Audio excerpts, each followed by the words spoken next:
Jucăm Farming Simulator 23.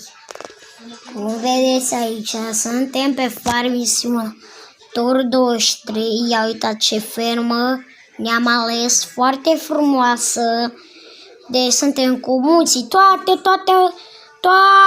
ferma. Cum vedeți și voi. V-am pus așa pe ecran ca să vedeți, ca să vă încurc. Intrăm pe magazin. Combina case. I-am dat click.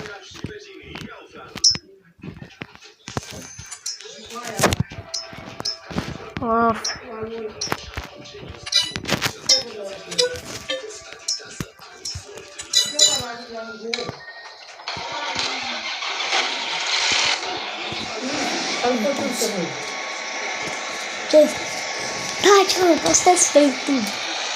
Mă postați pe YouTube. Deci, suntem aici cu combina case. Ia ajung la facă.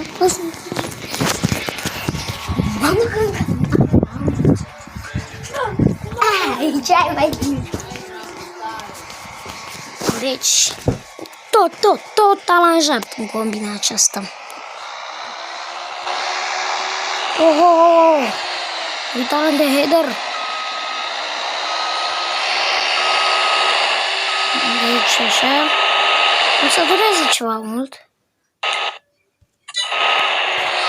Deci o să fac așa.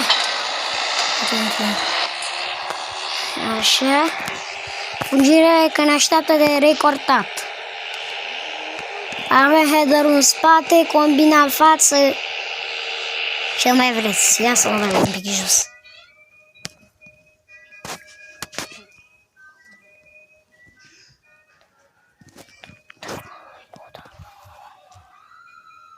Deci, argiro. Hai să ne jucăm Farming Simulator. Hai să mă joc 20-ul. Care vreau să mă joc. Așa.